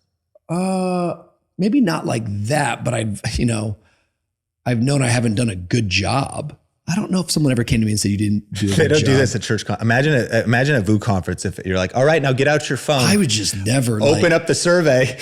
There's just some areas I don't want to grow in, like sure. That would break my heart to find out that they rated us like that. Yeah. I have been to some events where they do that rating. Yeah. But they never gave me the feedback. So maybe I was bottom. I feel like if you're number 1, they'd be like, hey, by the way, you're number 1. So I must have been bottom of the barrel. But I think I've definitely had bad experiences speaking. I've had funny experiences of, one time I was in Canada at this event and it was an AG event, but they had me preach like 4 times to this big, 2,000 students or something. And you do 4 general sessions. You're the only speaker there. You got to start with salvation. Next day, you got to do some sort of deliverance or, let's deal with, then you got to do something about dreaming or purpose. Then, you got to go to the Holy Spirit. You know? So like, I think it was who wants to be filled with the Holy Spirit? And, if you want to speak in tongues, I don't think I even gave a clear distinctive of like, this is the initial evidence. It was just opening up. And this pastor, man, he flipped out on the stage. He came while we were in ministry time. He's like, you cannot say speaking in tongues one more time from this stage. I'm like, what? In front of everybody. No, it was like we were off the mic. It was like ministry time, but like, we're praying like, like I'd already preached. Yeah. But now I'm here, we're like praying for you. But the place is just, it's Holy Ghost. Let's just say that. And he is panicking because I guess there's students there from different denominations or something. And so I had to exit the stage. Are you allowed to talk about an on mic situation? I guess it would be known. Where it got weird, where like it started getting passive aggressive, or like what you just said, they're like, actually what Rich just preached, that's not what we believe here. Has that ever happened? I don't think I've had that happen. Okay. I think I've seen that happen. Yeah, I've seen it happen. I can't even imagine. I don't think that's happened to me. I don't know if I don't think I've had that experience. I've been heckled before. Yeah. Quite a few times been heckled from the audience. That's heckled. Yeah. Someone stood up. Yeah. You're not preaching. Well, one time the Bible. I was in like Philadelphia when I was like a kid, like 19, probably preaching. One summer I took like a group of guys from my college and we had like a minivan and a trailer. We went up and down the East Coast doing like youth groups.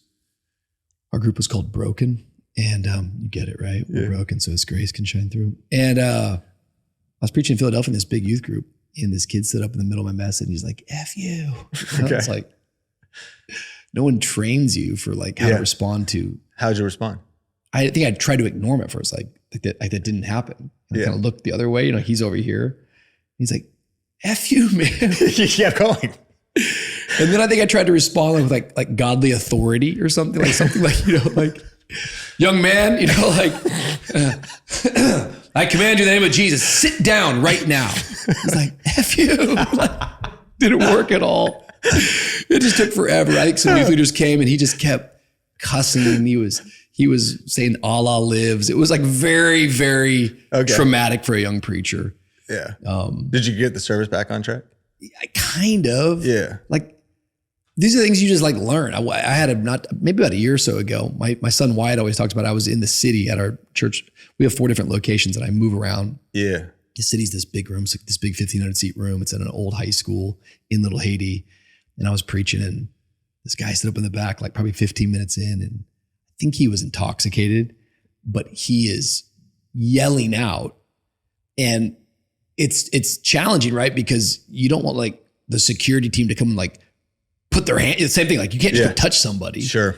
So now I'm like, hey, sir, now we're having a conversation, but you can see people are visibly like, they're frightened, like what's going on? This is not I'm trying to like de-escalate it. Like, sir, hey, can we just, right now is not the time. Now I want to talk to you now, like screaming. It's like, hey, can we talk at the courtyard after service?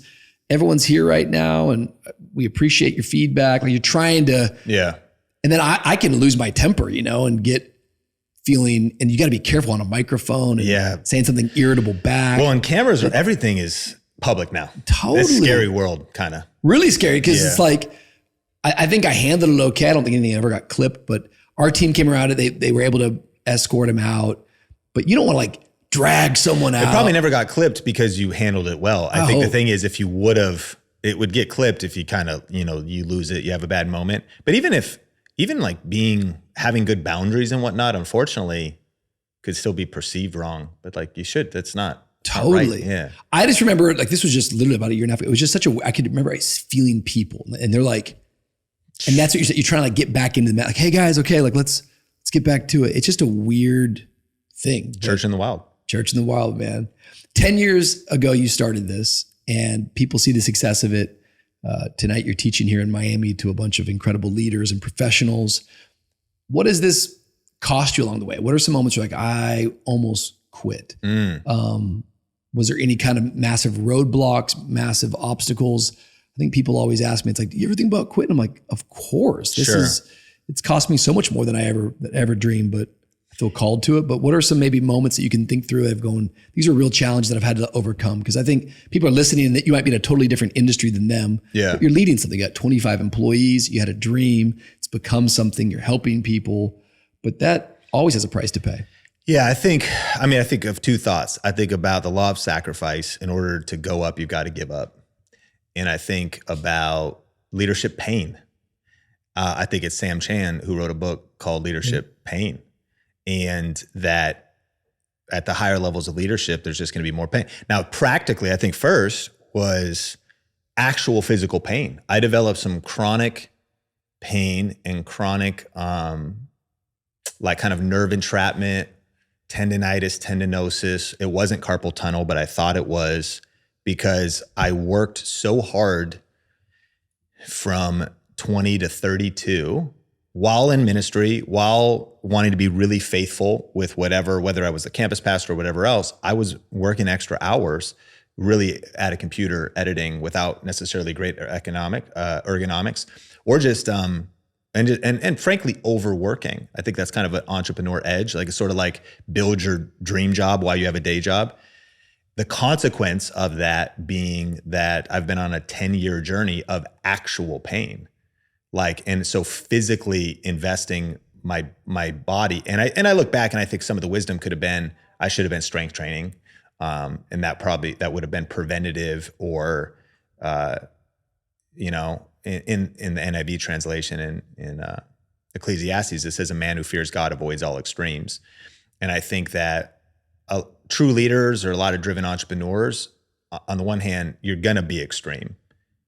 And there's something about leaning into that. You're probably going to be obsessed. You're going to burn the candle at both ends in certain seasons. There's going to be seasons of sacrifice, but you can push it too far. And by God's grace, I'm grateful that I've been able to do a lot of reversal from health and even going. Part of my went down this whole biohacking journey was to reverse red light therapy, all that stuff. I know Justin from VU Church, is a good friend out here who's always, sauna, cold plunge, but a lot of that, even physical therapy to heal all of that. So actual pain invested in building the company. But then as the years go by, I think the biggest pain's relational. People come and go, team members, misunderstandings, and and every leader I think has been through, will be through the same, is that as you deal with people, I heard one preacher had a sermon series called "There Are No Poopless Cows." You ever heard of this? Mm-mm. So it's like in Proverbs, it says, where there are no oxen, the stable is clean. Yep. But for a large harvest, you're going to need the strength of an ox. And that's that idea too, that if you're going to do anything significant, you're going to need people. But if you want everything to be perfect and clean and no drama and no issues, then you're probably going to stay small, but you might be able to keep your space tidy. But if things start to grow and you start dealing with people, there's going to be, it might get messy. In fact, it will get messy for sure. So I think that's been part of it. And I would be at the front of the line saying, anybody that's been on the journey with me, everything's about growth. And I've been trying to be a good leader and have a healthy culture and lead well and make good decisions. But in the momentum of everything, you're trying to manage money and resources and relationships and all of that stuff. And so I think it's been painful. And then I think there's also a level of pain being on the platform. I've heard it called the 50-50 rule of leadership. And I don't think I'm anywhere close to that. But if you're at higher levels of influence, perhaps the highest level being if, America is the leader of the world, leader of the free world, and you could consider the president, whichever one is the sitting president, at any given time is hated by 50% of people and loved by 50% of people. And I think that, for me, I like to be liked and I like to generally be diplomatic. And so accepting the fact that if you're actually going to lead and stand for something, there's going to be people that don't like you. And perhaps that if 100% of people don't like you, you're not a good leader, you're a jerk. If 100% of people like you, you're not a good leader. You're definitely too soft and you're not confronting anybody. You're not actually challenging anybody. You're not doing the job of a leader. So there's something about the 50-50 rule of leadership. So I think it's learning a lot of those lessons. And so there's been a ton of pain. And I think about like whatever your John Maxwell quote was earlier. I think that I live a very blessed life, but I don't think a lot of people would want the life of a content creator, a consistent content creator, which by the way, pastors are at the forefront of knowledge worker content creators, to come up with something compelling, 52 weeks a year or however many weeks and to be constantly in that knowledge work. It's a lot of work. For the YouTuber content creator, it's a lot of work and a lot of pressure. There is an incredible amount of burnout, breakdowns. There doesn't seem to be a longevity in the YouTuber space. And I think for some, like that maybe transitioning or retiring is cool because they've earned that, they've done very well. It could be very lucrative and they might have the freedom to transition. You don't see a lot of people that stick it out. I think honestly, just because of the pain and the grit that it takes to get up, do it again. And back to 50-50 rule of leadership, that, the bigger the platform, the more comments, the more negative feedback you will get. And people on the internet, right? Like YouTube comments, TikTok comments, that's a dumpster fire, man. People will just say anything. So you kind of get used to it, try to develop thick skin, but have a soft heart. But people will attack you in like a specific and accurate way. One of my favorites was like, I mean, and this wasn't even an attack. The guy, I think this guy was being kind, but he was like, yeah, I mean, it's like, you like read it and you're like, it's kind of true, actually. You're calling me out. This guy, he goes, because, I got the gray coming in the beard or whatever. What did he say? Oh, my gray hair up here a little bit too. I'm 41. He goes, but I look pretty young. I can't remember. It was your film guy. He was like, oh man, there's no way you're that old. I'm like, hey, thanks, man. I grew up in Washington and see the sun for a long time. But he goes, why do you have the face of a boy, but the hair of an old man? Yeah, that hurts, It hurts, man. It's accurate. Yeah. I didn't need to hear it today. I didn't need to hear it today. And to do that, perpetually. And then, and to have different stuff happen and And honestly, I think I'm probably just getting started, because as I look around at bro, it's hard right now. It's hard. It's a weird world in the church right now, with how many like kind of heresy hunter, discernment ministries, critics on YouTube. It's an interesting world too, because I'm in this, I'd say I'm pretty neutral, pretty diplomatic. I think like I wouldn't, there's some guys right now, pastors and ministers, that I think are on the too extreme.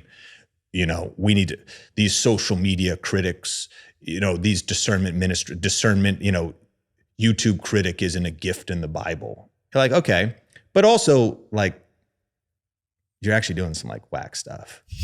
Like, I mean, you just really are. Yeah. Like, and so there's something about having the humility to perhaps learn from some criticism. Some of it's wrong, but some of it could be, it's just a weird space. And so what does it look like to lead, whether you're a pastor or a leader? I think you're going to know that there's going to be criticism. There's going to be pushback. And it's just a simple fact. The bigger you get, just the more attention you have. Sure. Right. On your journey right now, 41 years of age, 10 years into this company, what's an area right now that you need to mature in? I've been trying to grow in conflict, healthy conflict. Crucial Conversations is a good book. Read that book? Yeah. I think the want to be liked. I think the biggest pitfall, maybe the very biggest pitfall in my leadership, was a fear of confrontation and avoiding confrontation and avoiding conversations that needed to be had. For sure, actually, that would be absolutely number one. Would be being diplomatic and not having hard conversations. Bowen's family, I learned this from my pastor, Pastor Russell Johnson from the Pursuit Northwest. We've been going through a whole season and learning a lot in leadership stuff, but I learned about Bowen's family theory, which is true for organizations and families, but it's this, that a business or a family will organize around the most dysfunctional person in the family or the business. A business or a family will organize around the most emotionally immature person in the business. And I think having crucial conversations and hard conversations and being willing to address issues. I feel like I'm a little late in life getting into therapy and learning about like attachment styles, but I don't know, anxious avoidant or paranoid avoidant. Is that one of them? Something like that. But being avoidant, avoiding conflict is not good leadership. And so I've definitely been learning that in the growth of the company. And I'm seeing too, as the leader goes, right now, our executive team, I think that's our collective weakness. I think we're probably scoring pretty high on optimism, encourager, empathy, inspiration, and need to improve in radical candor, crucial conversations, hard conversations, holding a standard. And I think, and now I'm learning as I'm in therapy, all kinds of stuff that, can go all the way back to childhood, even to standing up for yourself, setting boundaries for leaders type of stuff. And to the degree that you're healthy as a leader, is organizational health trumps everything in business. The Advantage, Patrick Lencioni. We read that book as team directors a couple years ago and trying to come back to that. And so that's been the biggest one, is like mature me and learning that, like, to the degree that I think if I have a healthy self-worth and a healthy self-confidence and a proper perspective, that there's a difference between being nice and kind in leadership. And I've been the nice guy and just wanting to be nice and wanting to be liked, but avoiding conflict or not having it's unkind to not address the issue. It is actually unkind. And it's unkind to everybody else, because the business or the church or the family is going to organize around the dysfunctional person. And whoever's in charge or whoever is going to step up and start leading has got to confront that issue come what may. And I think out of fear, if somebody's producing, they're making money. In fact, oftentimes in a business context, you might find a situation where you're, like a lead salesperson or somebody who can produce a lot and is a killer or a leader in some area is also dysfunctional. And you're afraid, which would be never a good place to lead out of, that if I address this issue, what is the second order consequences, and who, if I address them, they might leave, who else might leave.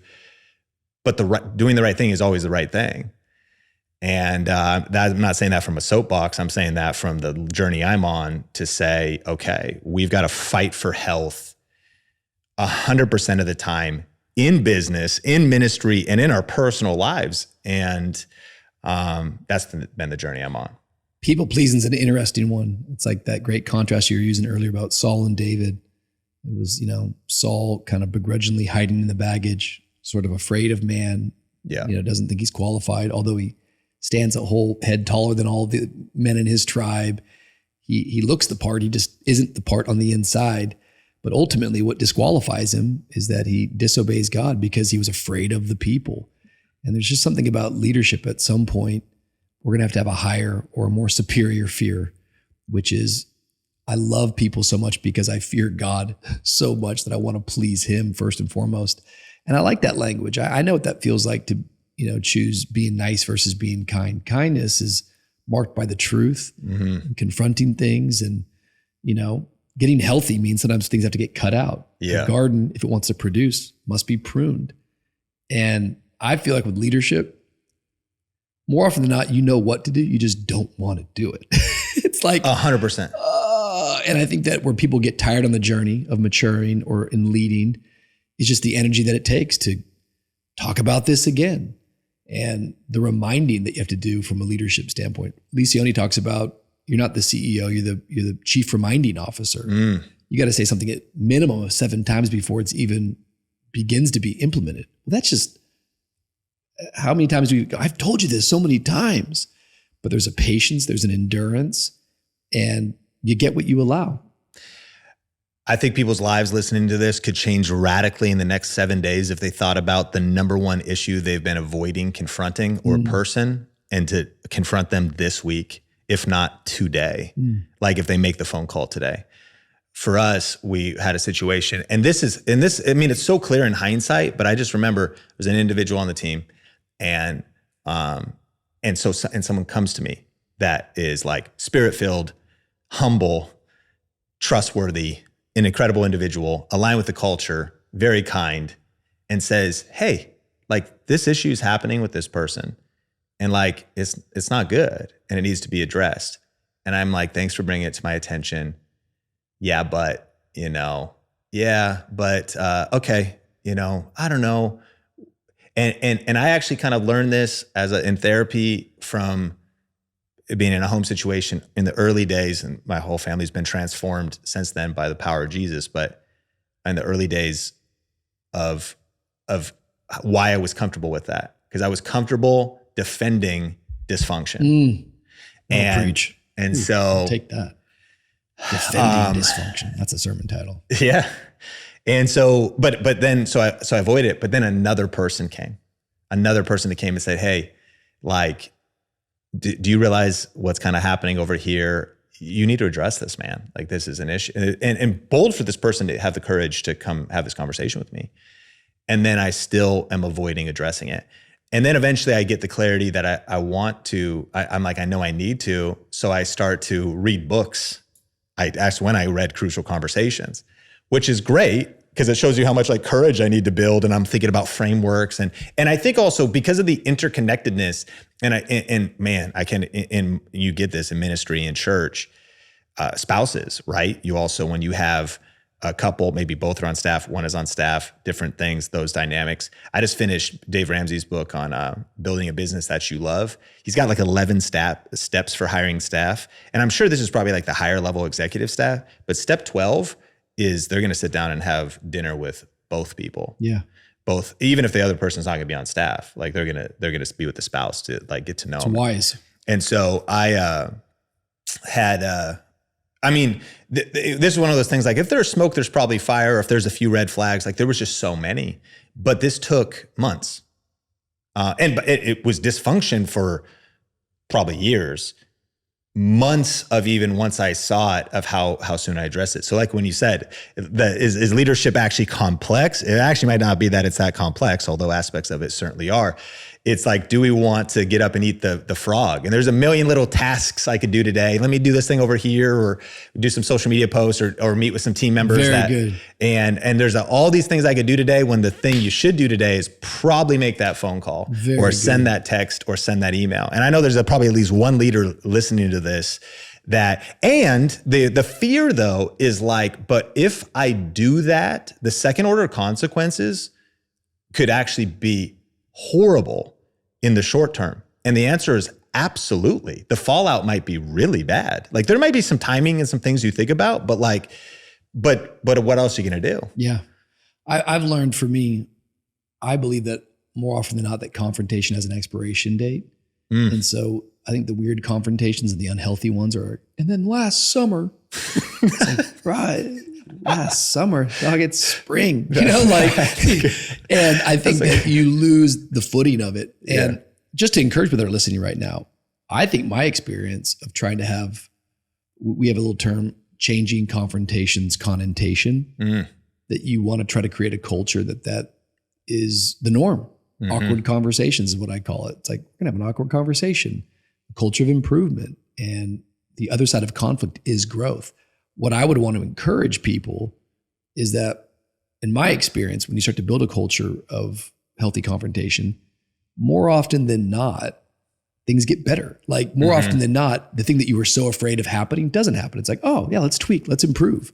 Let's fix that. Let's deal with that in real time versus, and then in 98, when I asked you that in the meeting, it's like, that's called suppression. And that's going to lead to an eruption. But it's always all easier said than done.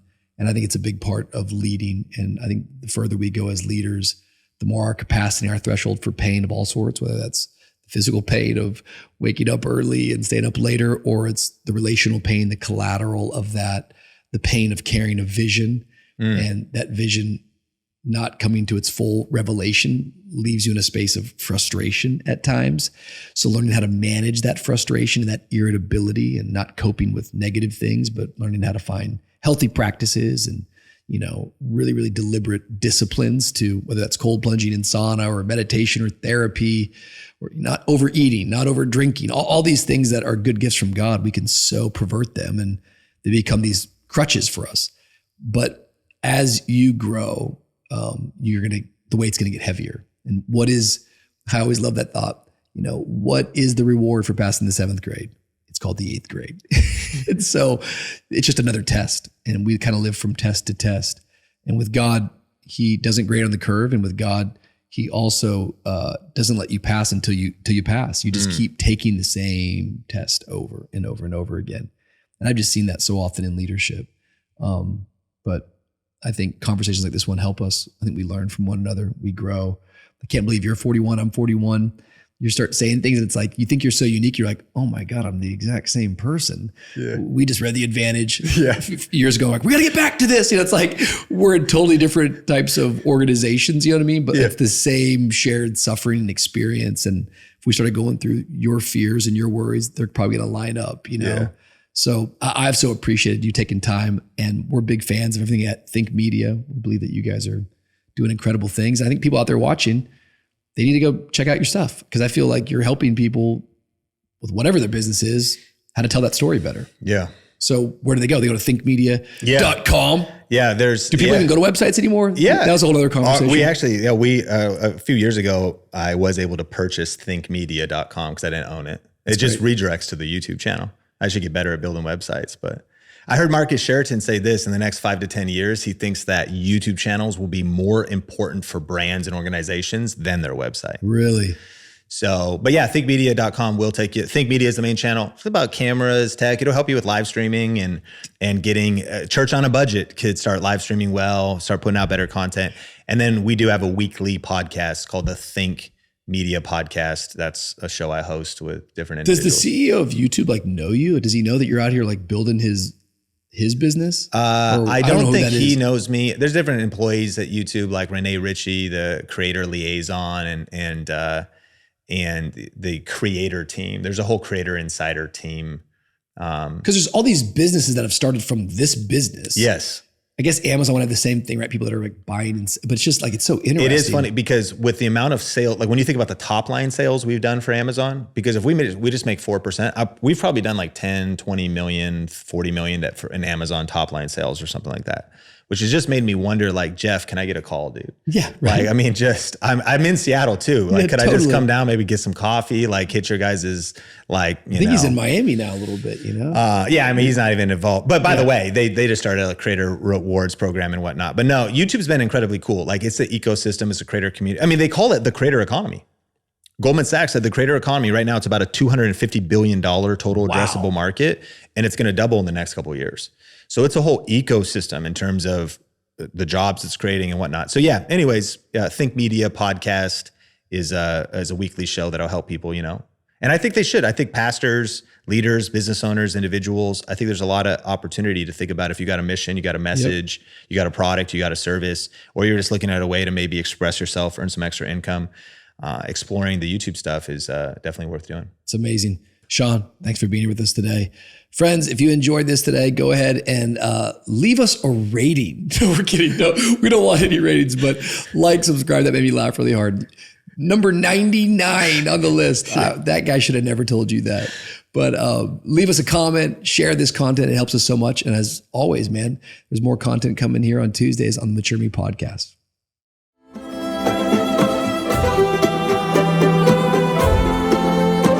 When we were at prayer night at Wilkerson, so I was here by myself, got baptized, and then it's just family, community, serving, to leading a team, being with my girls, praying over my girls from crew. It was like a full circle moment. And when we take over that arena, we ain't taking over that arena with no celebrities on the platform. The only celebrity that's gonna be on the platform that day is gonna be the Lord Jesus. She's ready. This message is for everyone. Repent of your sins, turn to God, and believe in Jesus. He can still do it after all your mistakes. He can still do it after the divorce. I need somebody to praise him, not because he did it, but because he can still do it.